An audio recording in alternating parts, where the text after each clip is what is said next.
most of you know who I am, but just in case, my name is Mark Satterwhite. It is my honor and privilege to be the director of the Grawemeyer Award for Music Composition. It is my pleasure today to introduce Andrew Norman, who received the 2017 award for his orchestral work entitled Play. Mr. Norman has, in a relatively brief career, received just about every award, honor, accolade, prize, and residency available for composers. More important by far, however, the reason for this attention is writing music at a very, very high level, which is being performed in diverse venues pretty much all over the world. His current project, the Community Opera, is scheduled for performances in Berlin, London, and Los Angeles in the near future. The latter performance in Los Angeles conducted by our own Teddy Abrams. Lost my place here. Here we go. Play, which he will talk about today, was commissioned and first performed by the Boston Modern Orchestra Project, which has also released a recording of it. It has been performed recently by the Los Angeles Philharmonic and the Cincinnati Symphony, and that's just the ones I know of. It has been written about extensively in the New York Times, the New Yorker, as well as other high-profile publications. It is being called the most important long orchestral work of the 21st century so far. It will be performed on the next Louisville orchestra season, by the way, and I hope everyone will take advantage of the opportunity to hear and see it live, because seeing it is a very enhancing experience with this particular piece. It is with all music, but that seems to be particularly true of Mr. Norman's music. One of my pleasures of being the director is the week the winners come, when I get to hang out with them and have some meals and introduce them to our fabulous students and to members of the Louisville community. And as always, that has been a great pleasure with Mr. Norman. So please help me welcome the 2017 Grawemeyer Award winner, Andrew Norman.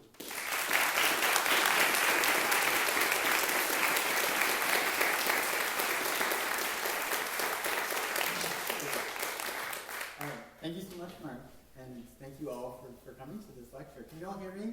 Yes. If you can't hear me, just let me know and I will speak up louder.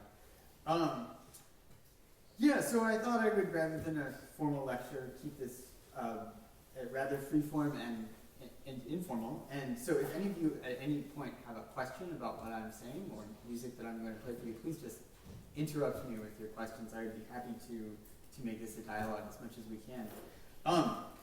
Play is a work that I have been working on for a really long time. I feel like it's a piece that has taken up a significant chunk of my creative life. As Mark said, it was premiered in 2013, and that work that was premiered in 2013 itself was the result of many different iterations of pieces that had led up to that over a course of a couple of years. So then it was premiered in 2013, and then since then, I've rewritten it almost every single year for various performances, so it's been rewritten about 3 or 4 or 5 times now. As it is, in many ways, I think of play as not actually just a work, but as a process, and as a place for me to explore a lot of ideas that I'm interested in. And it is, so in that sense, it is a score, but it is also an ever-changing document about my ideas, and sort of as I figure out how to do things better, I try to go back and fix them, which is perhaps a dangerous game for composers because we're always getting better at what we do. So I have a long and complicated relationship with this piece, which was part of the reason why actually coming up with a cogent lecture for you all was a little bit difficult, because in some ways I don't even know anymore how to enter this thing.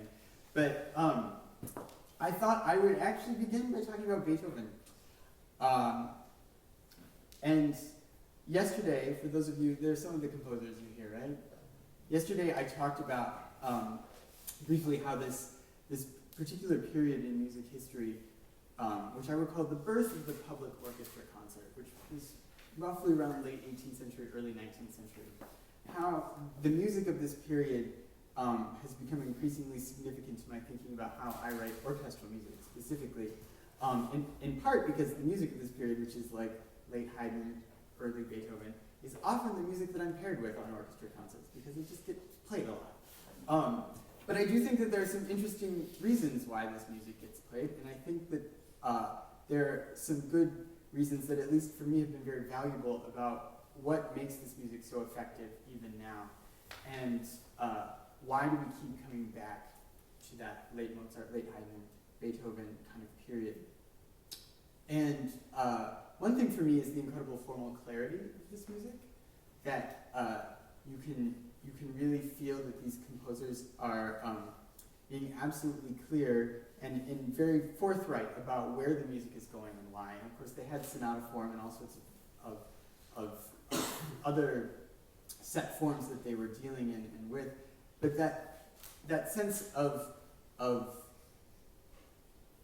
being able to guide a listener, perhaps on a first listening, through a form, that the piece, in a way, is very, I almost want to use the word didactic, but it's kind of the wrong word.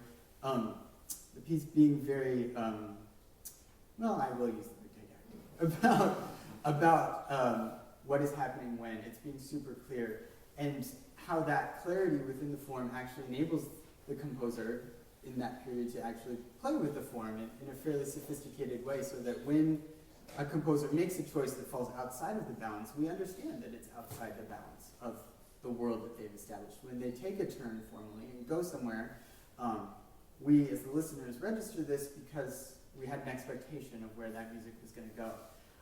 I thought I would play just one little moment from the last movement of Beethoven's 8th Symphony. Who knows this? Anyone? Anyone talked about this symphony in music history class? No? Okay.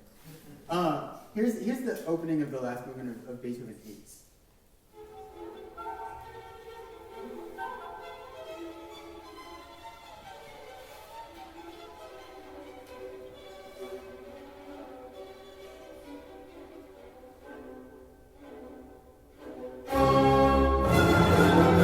Okay, I will stop there just after what I would call the errant C sharp. Did you all hear there's this giant sound that actually didn't go anywhere? It sat there, and then the music returned to F major. It's a note that is completely out. The entire piece had been in diatonic F major. There's a low C sharp that doesn't make any sense where it is. It's not confirmed by what happened before or after it. And I thought I would play this moment because this is in a sort of sonata rondo form. This moment comes back again, 2 minutes and 30 seconds later.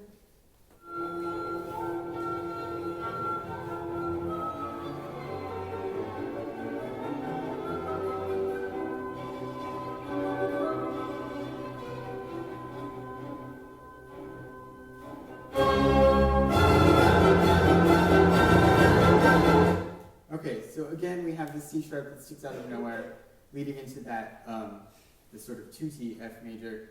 And then, so after repeating this gesture twice, I think it does something that I'm very interested in, which is it establishes a pattern of expectation. You've heard the thing, it sounded a little bit random the first time, you heard it again exactly the same way, and then at 5 minutes and 26 seconds into the movement, he comes back to that moment a third time, but then takes it somewhere. Let me get there.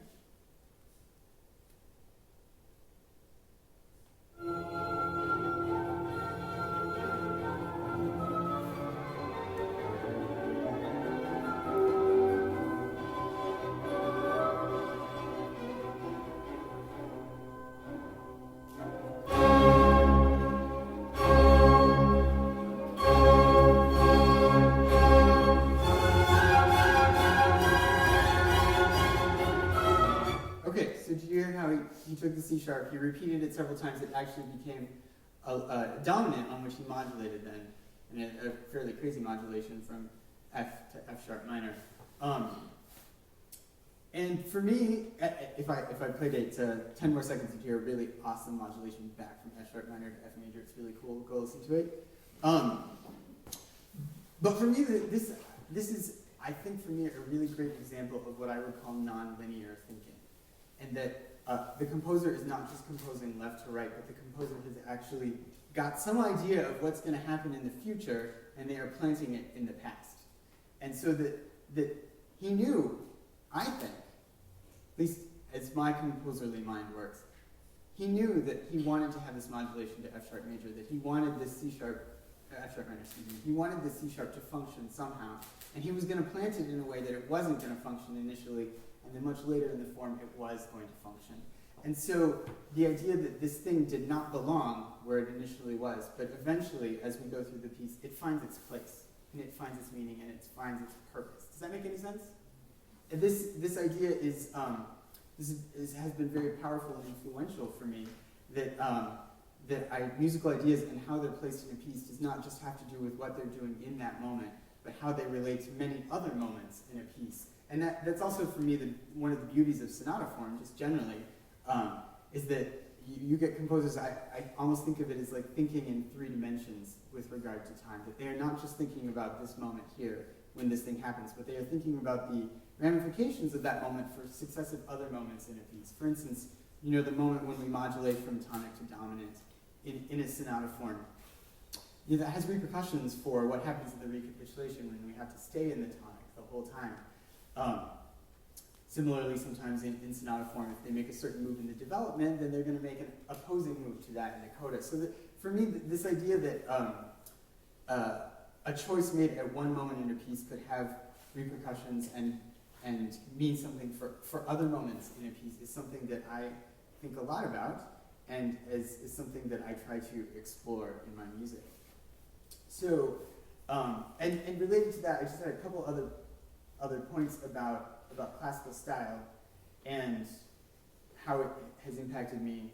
It's funny because I think my music sounds nothing like classical music, but some of these concepts I think have permeated my work. And I think I sort of addressed this, but the idea of cause and effect, that something is happening in music because of some other thing. And this is something, again, that our traditional forms are really, really great at. That like, oh, we know that this is happening here because this other thing happened here. And you can say this a lot about what happens in a recapitulation. This is happening this way because it happened that way earlier. And how now, as a composer, when the rules of sonata form have, at least the standard rules of them have been sort of wiped away and we have a completely blank slate as creators, how to establish a world that has that sense of consequence to it, that a world in which one might be able to hear or even analyze the reasons why something is happening. And so that, for me, is about creating a universe, musical universe, with enough rules to it that it is possible to discern why I did something even beyond just because I felt like it. And which is not to say that that's not a totally valid way to write music. Of course, there's plenty of amazing music that is written just because we feel like it. But I was interested in this idea, and I still am, of creating a universe with a lot of rules. Like this sort of common practice sonata form, symphonic practice, is a system with lots and lots of rules. And composers operating at that time abided by those rules, and of course a lot of the interest in their music comes from when they break the rules, but we understand those to be broken rules because we understood them to be rules in the first place. Does that make any sense? Okay.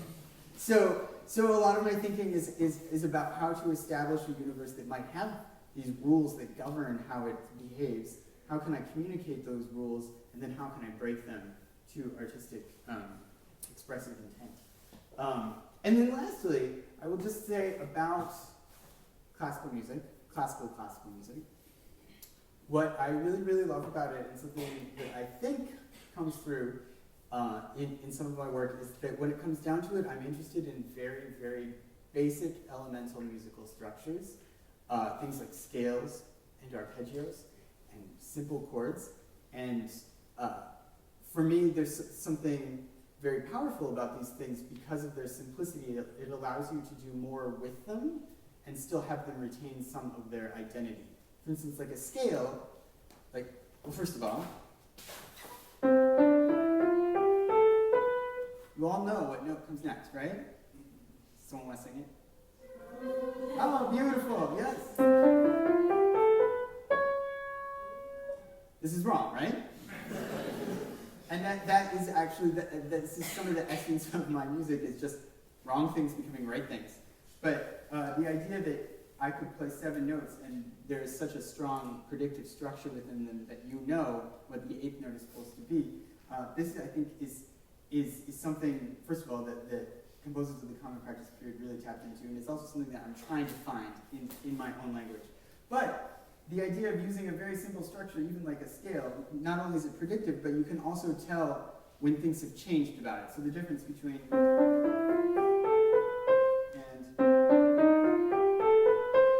and this is music 101, but what did I do? Anyone? Third. I lowered the third, right? And changed everything. And maybe this is sounding silly that we're talking about this, but I actually derive great pleasure from exploring the small variations of very simple things. And I think, there's a world of difference between these things. And it was actually kind of maybe liberating for me after going through lots and lots and lots of school, where the tendency just in the way we are in school is to write very complicated music based on very complicated materials. It was actually quite freeing when I could be like, no, actually what I'm really interested in is just the difference between major and minor. And, how to take very, very simple shapes and alter them so to create vastly different kind of expressive worlds. So, and I started with scales for a reason. I've been kind of obsessed with scales, and again, because they have this strong predictive quality to them. Even I feel like you could play, and even just 3 notes would probably give you a sense of what the next one should be, right? Does anyone want to try? All right, yes. We somehow know that even after 2 whole steps in a row, the third step has to be a half step, but there's a legitimate answer to that question too. I mean, but thinking about, even on the most elemental level, how relationships between pitches, how relationships between rhythms create a sense of expectation about what is supposed to come next, and how I, the composer, can either play into that or against it, is something that I think a lot about. So, play, as a piece, is very long. It's 45 minutes, 40 minutes, 47 minutes. It comes in at all different lengths. And the very first idea I had was an idea that comes right toward the end of the piece, and I suppose it's giving it away. By the way, who here, has anyone listened to it, or a chunk of it? Some people have listened to some more. Okay, great. So the very first idea I had for the piece was a set of scales, a scale that goes up and a scale that goes down, sort of squished together to create what I would call a wedge-shaped idea, which comes off the note C.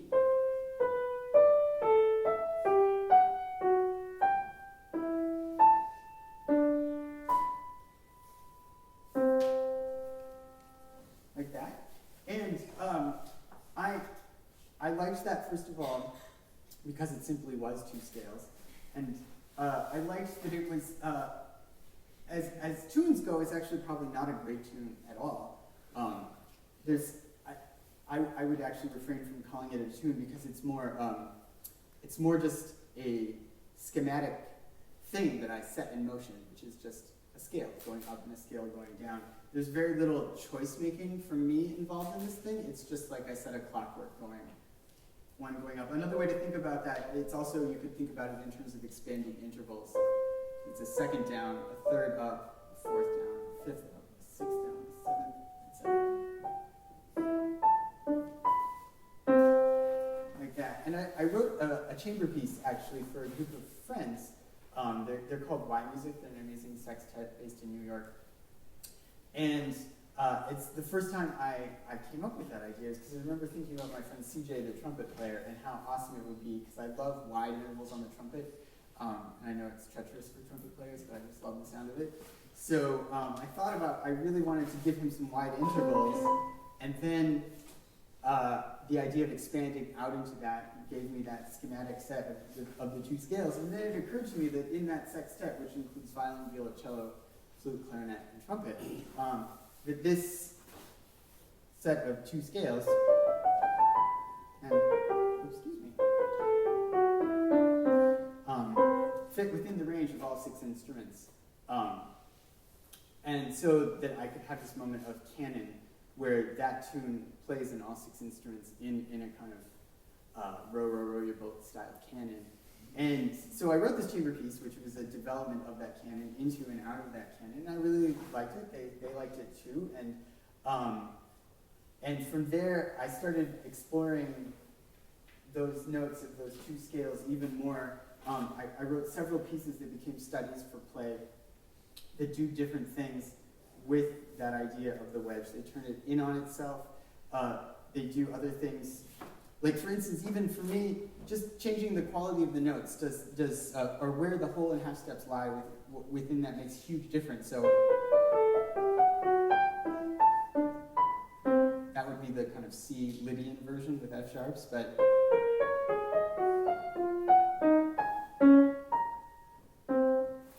just changing the mode.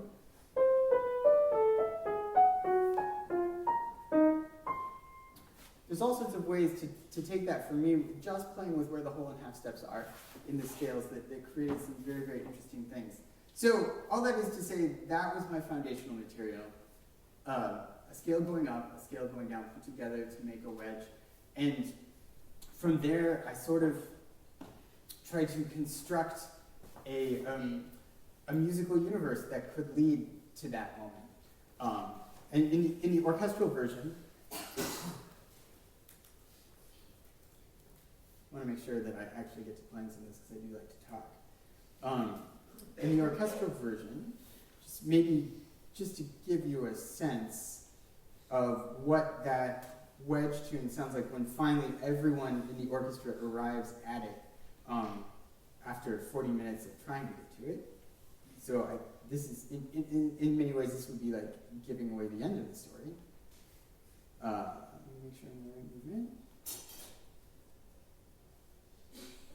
Hold on. There.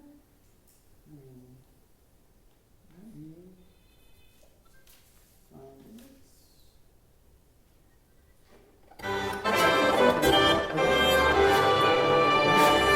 Stop. That was way too much noise.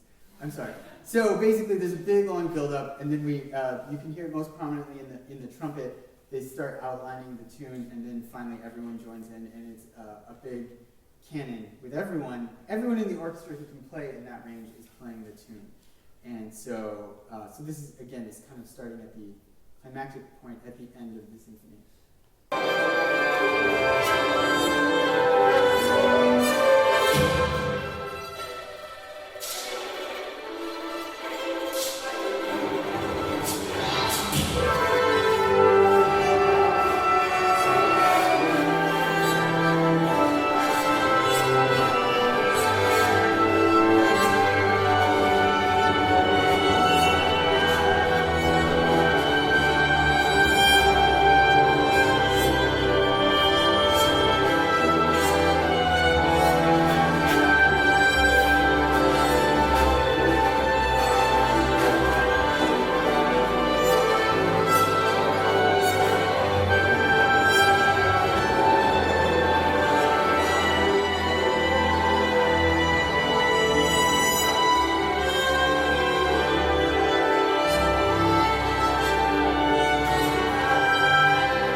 But I just wanted to play that just because that actually was the very first thing that I wrote in this piece and was the impetus for the whole thing and kind of the moment that I was going for. And, composers write in all sorts of different ways, but increasingly in my pieces, I kind of need to know the goal to which I'm headed in order for me to head there. And so in this piece, it was certainly the case that I knew that kind of ecstatic moment was going to be where this whole thing was going to try to go to. And the question then became for me how to back up from that and get different instruments, different families of of instruments to that moment successfully. And so it actually became, it was a bit, I think, like writing a mystery novel, though I've never written a mystery novel. But the idea that you have, you know the answer to this thing, and then you back up and construct your story such that it leads to the answer. And so that's what I did. I came up with various threads that would take different instruments to that final moment. And I think if we have time at the end, I will play all of level 3 for you, which shows, I think, a continuous development of a few different musical ideas and how they lead into that big moment. But I did want to actually start back at level 1 and play a little bit of that for you, which is in a completely different mode. And it just, in terms of the style of music that I was writing in level 1, regarding this Beethoven thing that I played for you, this idea of the non sequitur in music, or the non-linear idea, the idea that does not belong. As I've said, I was thinking a lot about that, and I've been interested in figuring out how can I construct an entire musical vocabulary out of things that don't belong, and can I get you, the listener, to register that the thing that happens next is not the thing that was supposed to happen next, or that the thing that happens next is an interruption of the thing that was happening, and how to, with both events on either side of an event, can I suggest that this thing that happens actually belongs perhaps somewhere else, or not at all, and that also that these things have a continuative life that you may or may not hear. So the piece is highly fragmented, and there are fragments which happen that are sorry if I'm being inarticulate here, but musical thoughts which are chopped up and continued perhaps many minutes later. So there are continuous spans of musical time which then are given to you in tiny little fragments all throughout level 1. And I thought of this in a way as kind of a way to plant all of the important ideas of the piece and things that would become important in level 2 and level 3, how to sort of plant them in a way that you might not know what their meaning is, but later on in the piece, you might recognize that these ideas had appeared earlier, and that here, like in the Beethoven, they've reached the spot where they're supposed to be. So I was going to, if I had video, but my computer's not really working with video, I would have showed you the work of a video artist that I respect a lot. His name is Ryan Trey Carton, and it's amazing stuff. It's very weird, and but what's so provoking for me is just how quickly the takes move in this work, and how quickly he will move from one thing to another, almost to the point where you can't process what's going on because it is so fast. And I think that there's something about that aesthetic of overstimulation, of giving you so much information that you might not be able to handle it, which is very interesting to me, and I think ultimately very creatively fruitful. So one of the basic arcs of play is I give you tons and tons of information at the beginning, some of which will become very useful as the piece goes on, some of which will not be. And I give you lots of things that don't fit together, and then gradually as the piece goes on, some of these pieces start to fit together in various ways in the music. So yeah, maybe we'll just play some of level 1. Is that cool? Yes. Okay. And this is, I have 2 different recordings of this piece right now. This is a performance by the Los Angeles Philharmonic from last fall. And yeah, let me see if I can get it back. There we go. All right. Here is level 1, and if I don't feel like interrupting it, I'll get all the way to the end. But we'll see.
Okay, I'm gonna start it there.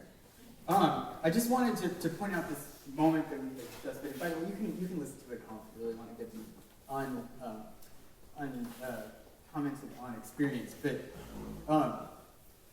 yeah, so this moment we just had was a big trumpet line. Y'all caught the trumpet? Okay. Starting with our two notes and working.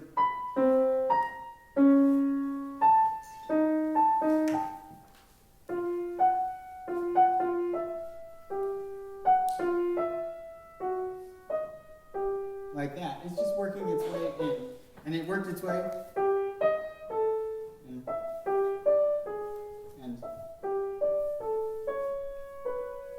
And there's only one note left. It would be this one. But it, as you're going to hear shortly, it doesn't get there then. But I think I just wanted to point out that this whole sort of moment is, you know, I knew I wanted to introduce the trumpet, but I knew that I wanted this thing to relate exactly to what happens in the last movement, which is the trumpet going out. And so I thought of this moment in the first movement as a mirror image of that, of the trumpet coming in a more chromatic way. Which is another way of saying that this is one of those because moments, that this is happening here because I knew this other thing was going to happen there, and that there was a very specific relationship.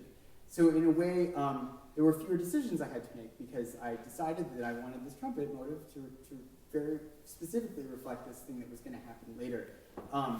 And so in the first movement, just generally speaking, there's a number of places where the wedge contracts from the biggest outer intervals into that small interval, and looking for where the center of the wedge is, which is the mirror image of what the last one does, which is take the wedge and move it outward from a single note.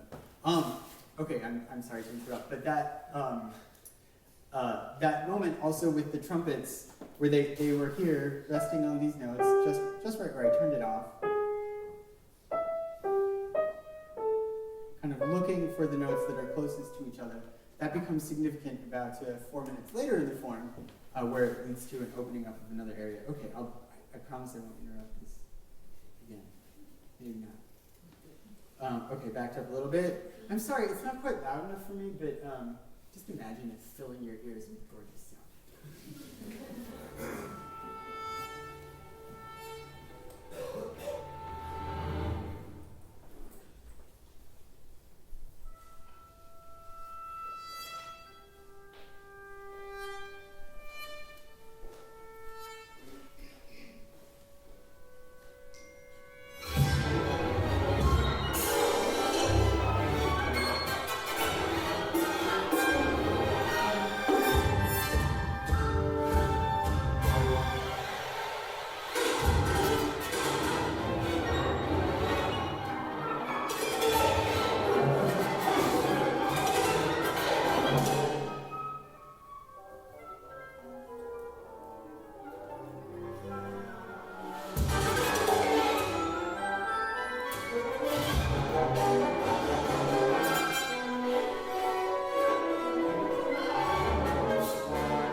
I played it all the way to the end, mainly so that you can hear the very last gesture is the trumpets finally doing that thing one more time. And then they get to the C. And so buried in all the chaos of what was going on. And I guess that would be an example of me in my trying to be extremely, or thinking extremely goal-oriented in a piece that, yes, that trumpet had tried two or three times in that piece to get to that C and hadn't gotten to it, and finally at the end of the movement gets to the C. These kinds of I guess you could call them kind of narrative, goal-oriented shapes that I could articulate in a sentence like that. Trumpets, moving inward, trying to get to a C but not making it.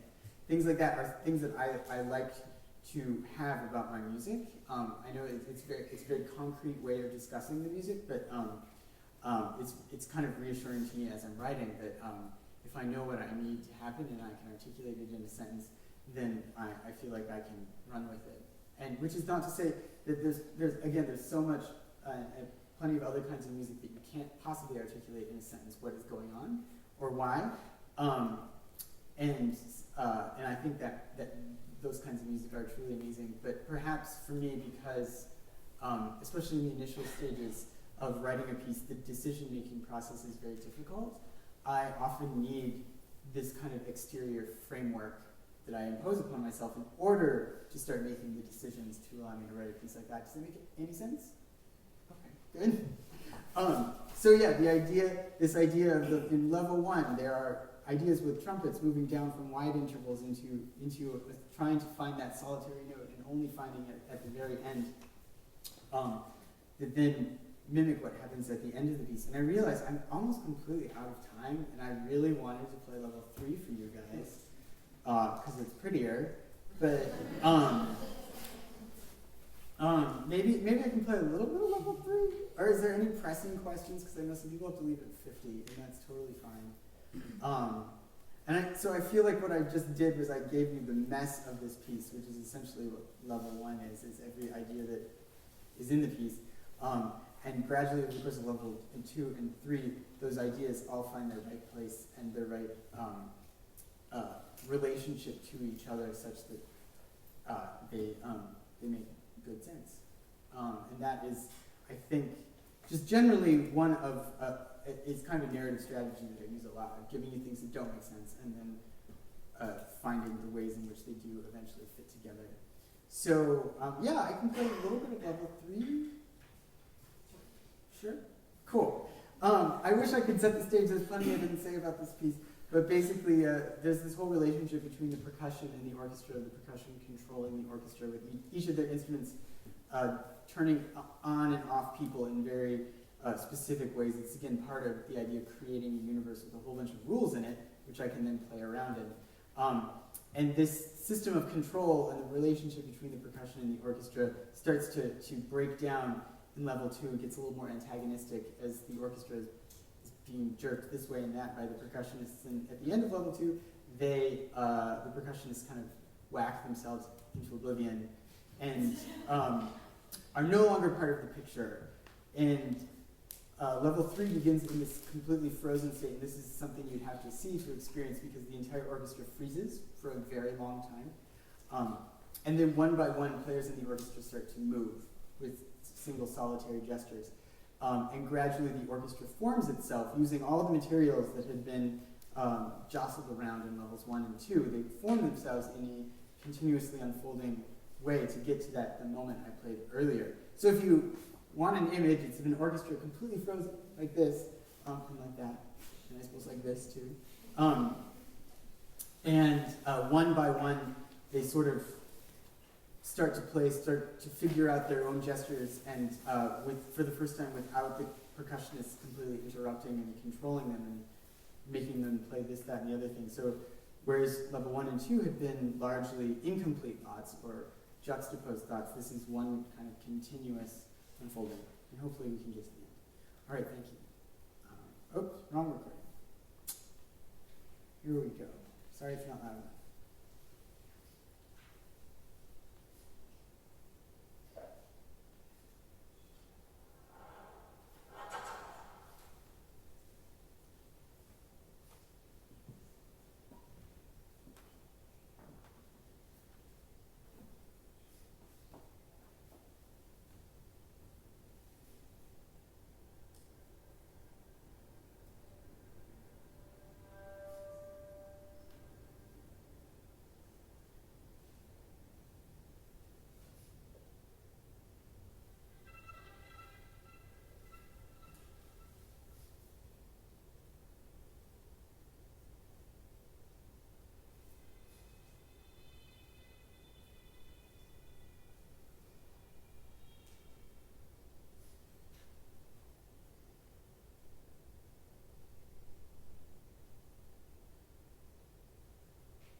thank you all for coming and for listening. If anything, it was maybe good that we stopped there because that at least points to the fact that there's certainly something that I'm interested in is extremity, and from level 1 to level 3, the extreme amounts of information or lack thereof that you're getting is something that I like to push on as a composer. So there's music that is so fast and so dense that you can't perhaps make heads or tails of it, and there's music that is so sparse and quiet that you can't even hear it. And that is something that's very attractive to me. So you can go listen to that. It builds into what I already played for you earlier. You can just believe me on that one. I wish I could play the whole thing for you, but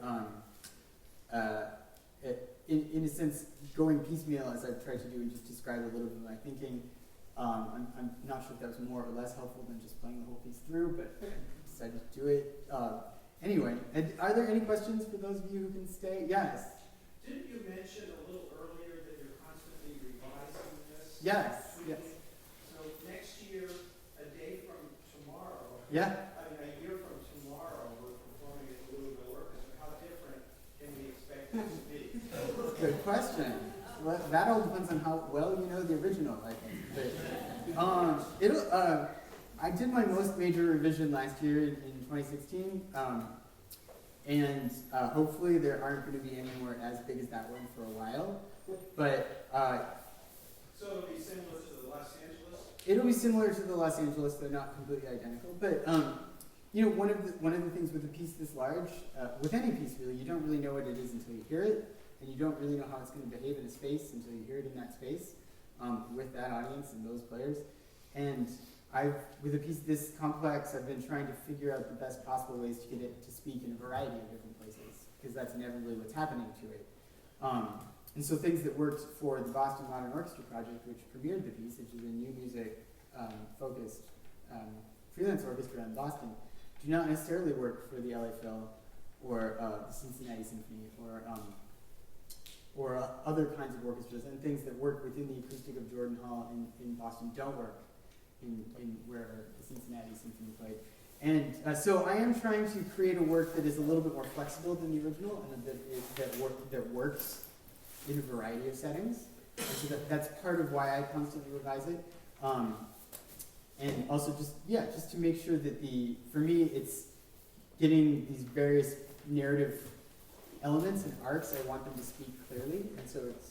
So to follow up, it sounds like some of the revisions are actually going to have an active rehearsals for in the hall. I would like that to happen, but no, they won't. I mean, we'll change a few dynamics. I think the orchestra would kill me if that were the case. Ideally, I mean, this is because every hall is so different, every orchestra is so different. I think that's what should happen with every performance of a new piece. But the orchestra wouldn't kill you. I think the management might have, because we have the overtime. I think the management's right here; they could speak to it. But no, I think we will make it the best we possibly can. And I've tried. After its multiple performances, to make a version that works in most places. But just, the music you just heard is incredibly quiet and needs to be calibrated to every person and hall. So that's what needs to be done. And maybe going forward, I won't write orchestral music that's quite so extreme. But for this piece, it was like what I wanted to do, so I did it. So that is. Are you in the orchestra? Yeah. What do you play? Third horn. All right. We've got some ripping and glistening to do. So it's gonna be fun. But it's hard for me. I've been talking to various members of the jury and people who know the recording. I don't think of a recording as the thing. I think of the recording as documentation of a performance of the thing. And so this recording, though I'm super grateful it's out there, is actually just one realization of this piece. And there's quite a bit of flexibility in the notation and the pacing and all these things. And it's very dangerous, especially with new music, to get to know one recording as definitive. And it's actually been really interesting for me to hear the piece performed in multiple places by multiple people, because you really see the differences that people bring to it. And that's wonderful. But there is a danger in music of taking these recordings as being the thing. And if it were up to me, I go on this thing where I get up on a soapbox about the orchestra being an active performance art, and it's an active live performance, and that's why we go to it, is because it is about the performance and not, maybe even not the sounds themselves. So the sounds themselves make up the performance. It is the active performance that I particularly am interested in. And so for me, an audio recording of an orchestra is it's like watching a DVD of a play. It's different than a movie. And there's a reason you go see a play live and see a movie not live. And so that would be the difference to me, and it's one that I feel like it's muddled a little bit in the way we discuss recordings in classical music. So go see live performance, everyone. All right. Is that the end? Is that it? Are there other questions? I can stay here. Any other questions? No, go. Okay, It's all right. please. Yeah.